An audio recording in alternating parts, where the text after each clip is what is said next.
Every chart is a map of a life. But a map without a boundary is not a map at all, it is a fragment. The ancient astrologers understood that the horoscope, read at its full depth, is bounded on both sides by death. At one end by the moment of the first breath, at the other by the moment of the last. Between them lies everything we call biography. And yet the two horizons are not symmetrical. The birth chart is written in the sky at a known instant.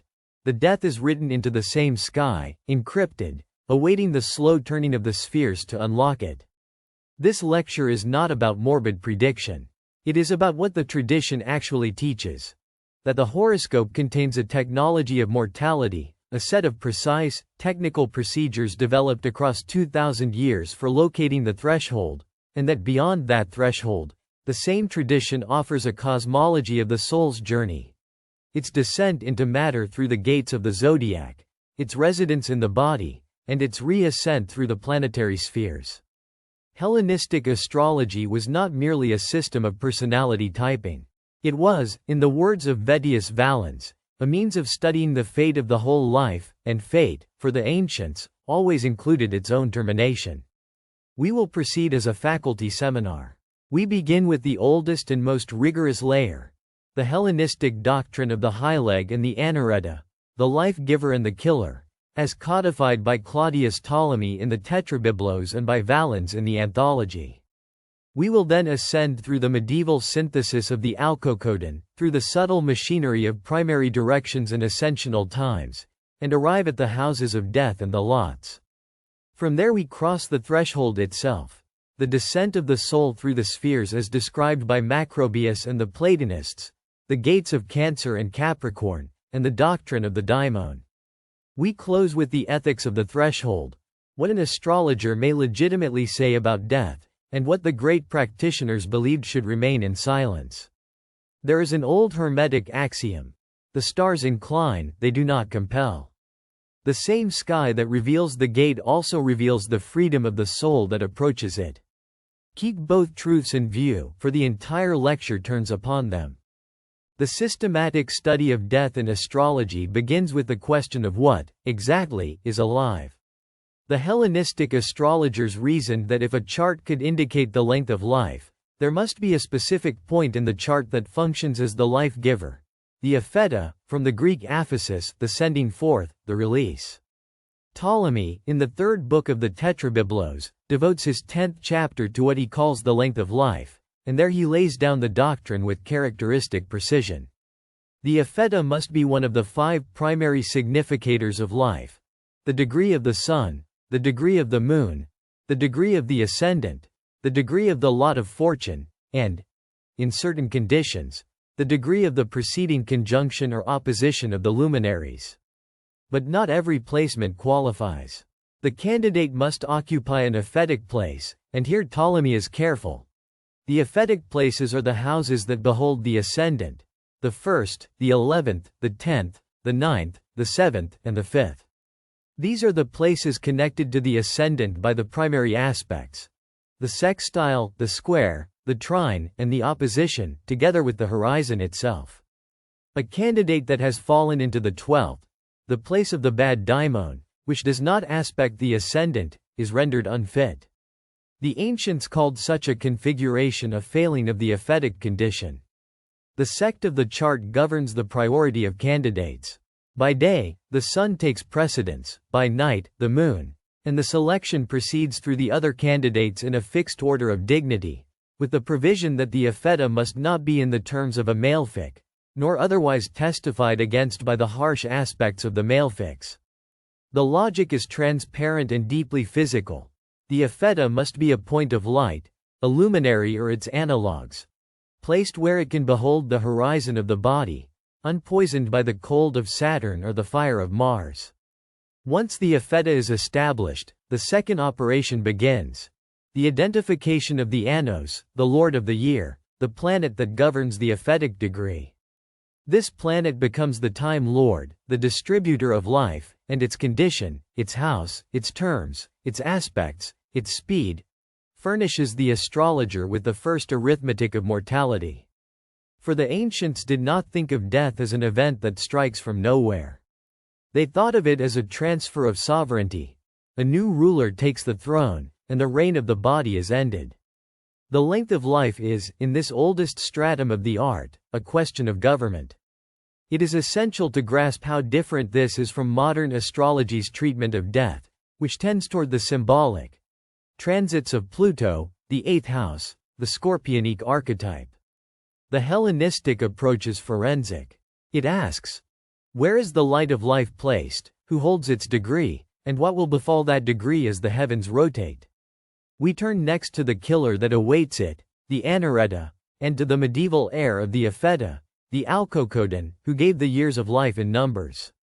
If the Epheta is the giver of life, the Anareta is its taker. The word derives from the Greek anarin, to destroy, to take away. In the anthology of Vettius Valens, the 2nd century astrologer of Antioch and Alexandria, the Anareta is the planet that, by its direction upon the Ephetic point, cuts off the thread. The killer is almost always a malefic, Saturn or Mars, though the doctrine admits that a benefic, functioning as a distributor under duress, can also bring about the end when its condition is sufficiently corrupted. The medieval tradition, inheriting this architecture through the Arabic astrologers, gave it a new name and a new arithmetic. The Alkokoden, from the Arabic Kaduhuda, the giver of years, is the planet that takes up the highleg, the life-giver, and presides over the span. And here the tradition becomes wonderfully precise, for each planet carries its own allotment of years, transmitted from the Hellenistic period. The Sun grants its least years of 19 and its greatest of 120. The Moon, 25 and 108. Jupiter, 12 and 79. Venus, 8 and 82. Mercury, 20 and 76. Mars, 15 and 66. And Saturn, 30 and 57. The astrologer examines the angularity, the speed, the benefic or malefic testimony of the Alkokoden to determine which of its numbers applies, the least, the mean, or the greatest, and thus the years of life are announced. Now, a word of caution, appropriate to a faculty audience. The planetary years are not a fortune-telling device, they are a canon of proportion. They encode an ancient cosmology in which each planet is the guardian of a phase of maturation, the Moon of infancy, Mercury of education, Venus of desire, the Sun of sovereignty, Mars of struggle, Jupiter of harvest, Saturn of completion. The allotment of years is a statement about the rhythm of the life, its tempo and its season, before it is a prediction of its terminal date. Valens himself, who compiled hundreds of example charts, repeatedly demonstrates that the actual event is found not in the years alone but in the intersection of the years with the directions. The most important correction to modern readings: the Anareta does not act alone. It acts upon the Epheta through the machinery of time, through the motion of the horizon, the ascension of degrees, and the encounter of the life point with the body of the killer. This is the subject of primary directions, the most demanding, and the most rigorous, of all the predictive arts. To that machinery we now turn. Primary directions are the original time machine of astrology. They are based on a simple and profound principle. The celestial sphere, rotating, carries every degree of the zodiac over the horizon in a fixed sequence, and the time required for any degree to rise is measurable. Not in clock time, but in ascensional time, the length of the arc of the equator that rises with it. The ancients computed these arcs under the pole of the birthplace, in what they called the oblique sphere, and the difference between the rising times of 2 degrees became the unit of prediction.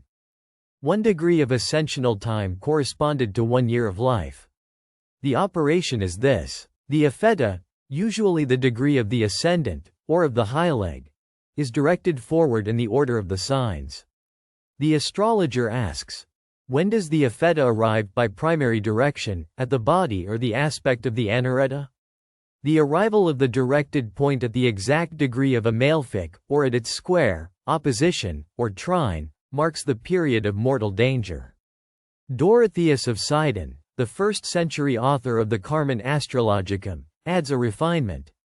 Death occurs when the bound lord of the directed ascendant is a malefic, or when a malefic is found in the bound, unless a benefic intervenes with its testimony to save the year. The genius of the technique lies in its indifference to the transits of the moment. Transits are weather, directions are climate. A transit of Saturn to the Sun lasts weeks and recurs. A primary direction of the ascendant to the body of Mars happens once in a lifetime, if at all, because the rate of the directed point is not the rate of a planet but the rate of the horizon itself, which never repeats a configuration within a human life. This is why the Hellenistic astrologers regarded the directions as the only technique capable of determining the length of life. They alone move at the speed of destiny. Valens, in the 5th and 6th books of the anthology, shows the working method. He directs the high leg under the right sphere and under the oblique sphere, taking the ascensional times of the signs, and he records the famous cases. The man whose directed moon came to the opposition of Saturn in the terms of Mars, dying in the year so indicated. The woman whose Apheta was destroyed by the direction of the lot of fortune to the body of the malefic. The precision is startling. Valens gives years, months, and in some cases the very hour. Modern testing of these techniques has confirmed the astonishing degree to which the directed ascendant to a malefic degree correlates with the recorded ends of well-documented lives. We must, however, note the epistemic humility of the ancients. A birth time uncertain by even a few minutes displaces the directions by more than a year. The technique presumes a precise horizon, and a precise horizon presumes a precise breadth. Where the records are good, the directions speak. Where they are not, silence is the professional response. We pass now from the machinery of time to the architecture of place, the houses and the lots, the fixed furniture of the chart through which the Hellenistic tradition read the geography of death. The 8th house is the house of death, in the most direct and ancient sense. Valens calls it the place of the dead, the inactive place, the house of inheritances and of things lost. It is the house that opposes the second, the house of substance, and death, in the old economics of the chart, is the final liquidation of the estate of the body. Its ruler and its contents describe the manner of the end. The 8th with Saturn speaks of the slow attrition of age. With Mars, of the violent and the sudden. With the Moon, of the end among waters or in the flux of the body's fluids. With Venus in her detriment, of the corruption of desire itself. Modern astrology has added Pluto to this house as its natural lord, the planet of transformation, of the underworld, and of everything that must die so that something else may be born. But the Hellenistic tradition already possessed the essence. The 8th is the house of the irreversible exchange. The 12th house is its shadow twin, the house of the bad daimon, of imprisonment, of the hidden enemy, of dissolution, and, in the older sources, most notably Manilius, the threshold of the underworld, the sign beneath the earth through which the soul departs. If the 8th is the accounting of death, the 12th is its atmosphere. The place of endings that precede the end, of the withdrawal of the spirit from the world, of the long loneliness that prepares the threshold. And then there are the lots, the Arabic parts, in their Hellenistic origin, the most misunderstood arithmetic of the tradition. The lot of fortune is computed from the luminaries. By day, from the sun to the moon. By night, from the moon to the sun. And the arc is projected from the ascendant. The lot of spirit is its complement, computed from the other luminary. And here a fact of genuine erudition. The modern convention has inverted the ancient sectarian formula, so that what the textbooks call the part of fortune by day is, in the ancient manuscripts, the part of spirit, and vice versa. The inversion entered the tradition in the Arabic transmission and was never fully corrected. The advanced student must always ask of any source, whose formula is this, and under which sect? The lot of fortune governs the body and the livelihood. The lot of spirit governs the soul, the will, and the daimon. In the doctrine of mortality, both are candidates for the Apheta, and Valens gives striking examples of deaths timed by the direction of the lot of fortune to the malefics. But the deeper significance of the lots for our subject is this. They are the two poles of the incarnate person, the body, which returns to the elements, and the spirit, which does not. In their separation, the chart itself enacts the moment of death. We cross the threshold now, from the astrology of the event to the astrology of the soul, and here the sources change register. The technical manuals give way to the philosophers, to Plato, to the Platonists, and above all to Macrobius, the 5th-century commentator whose exposition of the dream of Scipio preserved for the West the complete cosmology of the soul's descent and return. Macrobius teaches that between the fixed stars and the earth lies the planetary region, and that the soul, descending to birth, passes through each of the 7 spheres, receiving from each a faculty.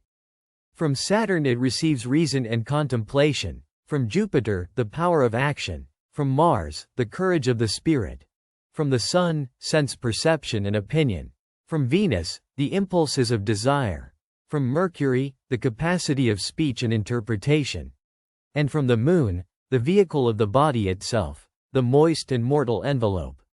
The descent is a forgetting, a progressive condensation of the eternal into the temporal, until the soul, heavy with the lunar gift, is born into the world of generation.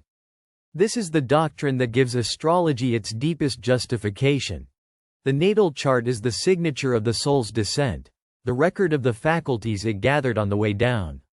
The path of the descent is marked in the zodiac by 2 gates. The gate of Cancer, the northern gate, the gate of men, is the entrance through which souls descend to birth. The gate of Capricorn, the southern gate, the gate of the gods, is the exit through which the liberated soul re-ascends. Macrobius locates the boundary in the Milky Way, that band of light which crosses the zodiac between the 2 gates, and he calls the region of the fixed stars the apogenethleic zone, beyond generation, while the region of the planets is the genethleic zone, the zone of birth. The descent of the soul is thus, quite literally, a journey across the zodiac, from the eternal circle of the fixed stars into the circle of the 7 wanderers. Now bring into this the Thema Mundi, the mythic horoscope of the world, in which Cancer rises and the moon is in her exaltation. The Hellenistic astrologers used the Thema Mundi as a pedagogical model of the signs and their rulers. But the Platonists read it as a cosmological diagram. The world itself is born through the gate of Cancer, from the moist and lunar source of all generation, and the moon, closest of the spheres to the earth, presides over the gateway of incarnation. In this reading, every birth chart is a micro-Thema Mundi.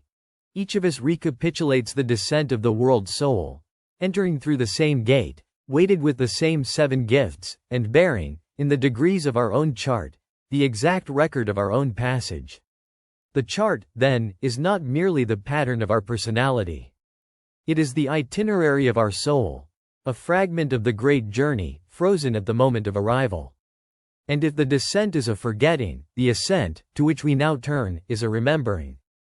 If death is the gate of Capricorn, what lies beyond it is not annihilation but return, the re-ascent of the soul through the same spheres by which it descended, shedding, in reverse order, the faculties it had received. The lunar body is dissolved, the mercurial speech is silenced, the Venusian desires are stilled, the martial courage is spent, the Jovian actions are completed, the Saturnian reason, at last, is restored to its source. The ascent is an unremembering of the world and a remembering of the eternal.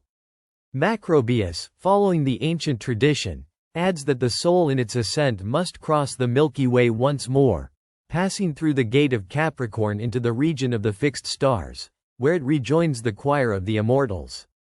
The astrological tradition encodes this doctrine in a technique that has survived intact and is practiced today. Zodiacal releasing, the great gift of Vettius Valens. The releasing is computed from the 2 lots. From the lot of spirit, the astrologer releases the periods of the soul's activity, the narrative of the daimon, the plot of the life as a life of deeds. From the lot of fortune, the astrologer releases the periods of the body and the livelihood, the material conditions of the journey. Each period is measured by 12ths of the zodiac, the signs themselves becoming the units of time, and within each major period, subperiods release in a nested recursion, so that the entire life unfolds as a tree of meaning, each branch a season of the soul. What is remarkable about the releasing is what it reveals about the ancient conception of fate. The periods from the lot of spirit do not describe events. They describe themes, the active potential of the daimon at each phase of the incarnate life. A release from the lot of spirit into the sign of Saturn speaks of a season of contraction, of discipline, of the confrontation with limit. A release into the sign of Jupiter speaks of growth, of benefit, of the expansion of the daimon's power. The doctrine of the daimon itself, the companion spirit assigned to each soul at birth, as Plato teaches in the Timaeus, finds its technical expression here. The lot of spirit is the daimon's horoscope within the horoscope, and the releasing is its biography. Death, in this system, is not the end of the release. It is a change of sphere.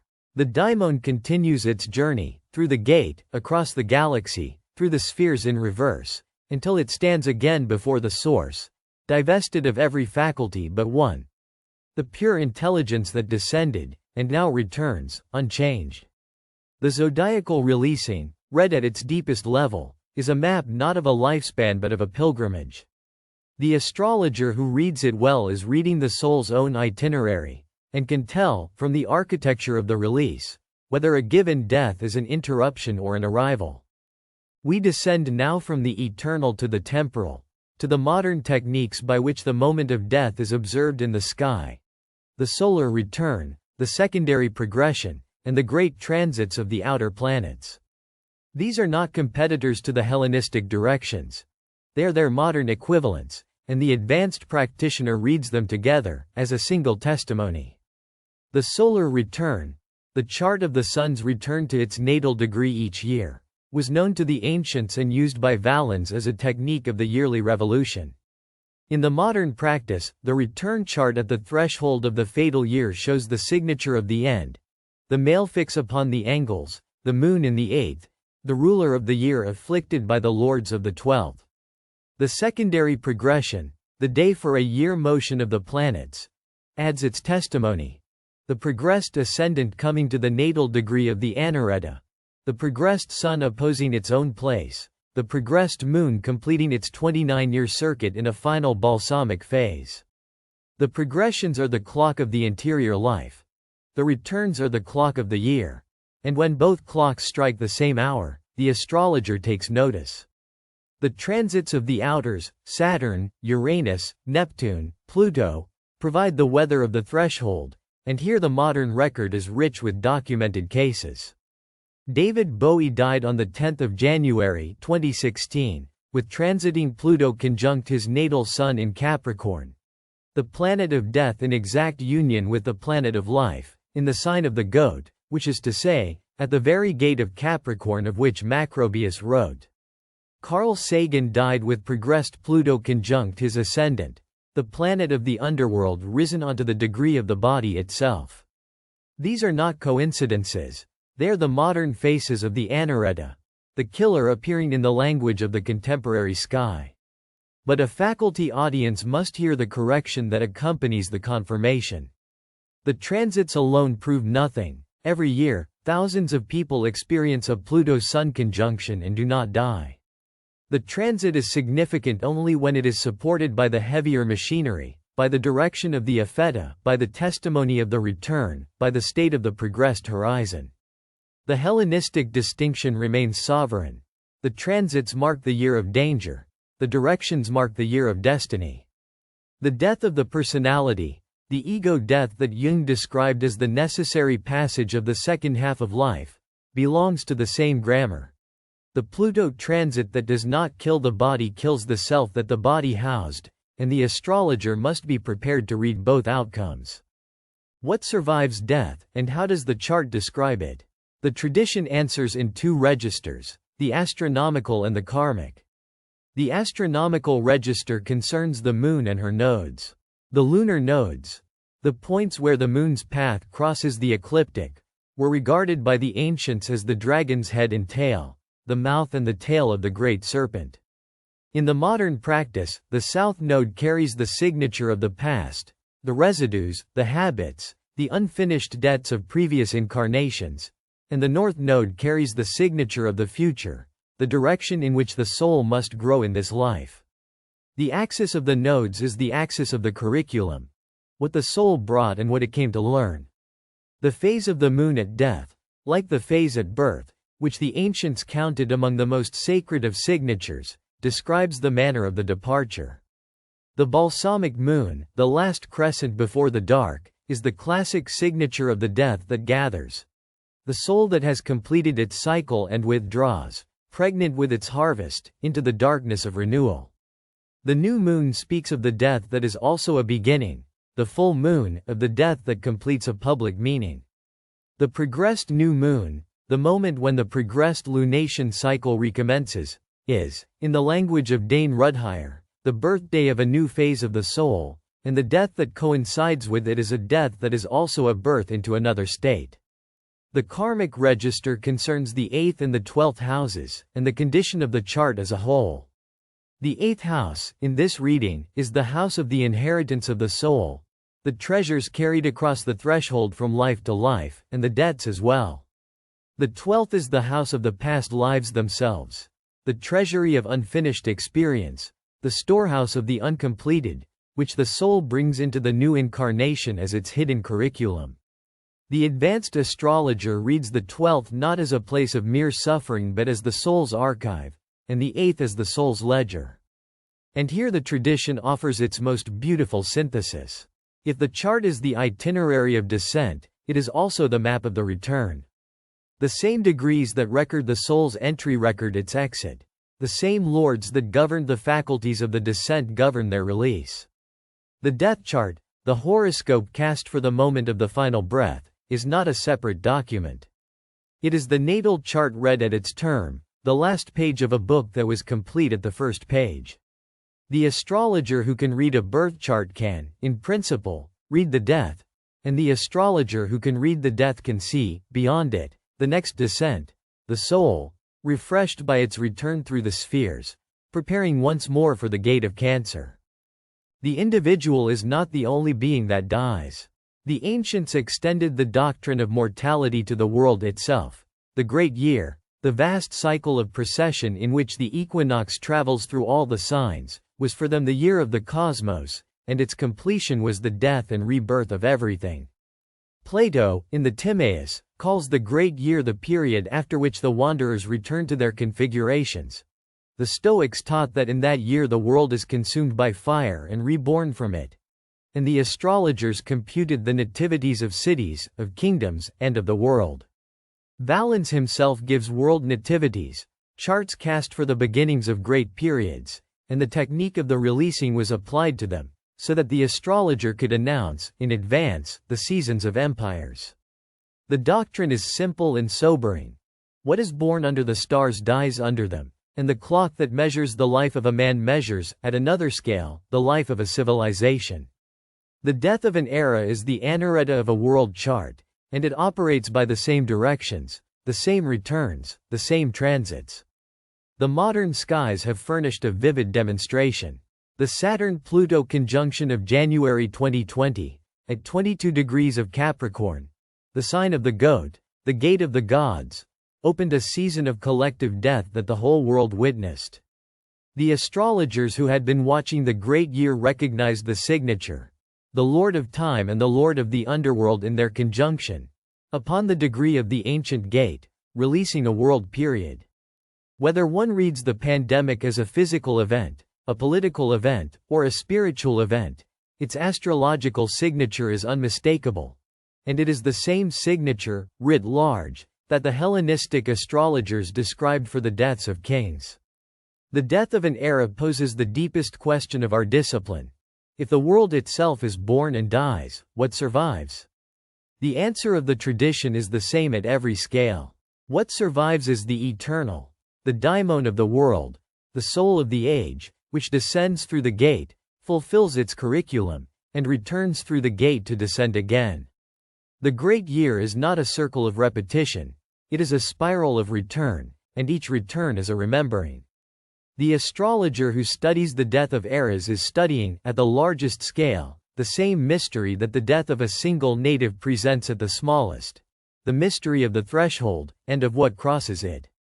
We have traversed the full arc, from the Epheta and the Anareta, through the houses and the lots, through the descent and the ascent of the soul, to the death of worlds. It remains to speak of the astrologer's own position at the gate, the ethics of the threshold, for the tradition has never been naive about the power that this knowledge confers, or about its dangers. The first witness is Firmicus Maternus, the 4th century author of the Mathesis, the most complete astrological handbook of late antiquity. Firmicus, who writes with the fervor of a convert, is explicit. The astrologer who foresees a death must not proclaim it. The art, he says, was given to humanity to relieve suffering, not to increase it, and the announcement of the hour of death is a cruelty that no configuration justifies. The prediction, if it is made at all, must be made only to those whose wisdom permits them to receive it, and even then, in the veiled language of the philosopher, not in the naked language of the oracle. The second witness is the famous court of Tiberius. The emperor, who distrusted his astrologers and tested them by asking them to predict his death, and, in the legend, by casting them from the cliff when their answers displeased him, kept one astrologer above the abyss. Thrasyllus, who, asked to cast the emperor's horoscope, replied that he himself was in mortal danger at that very hour.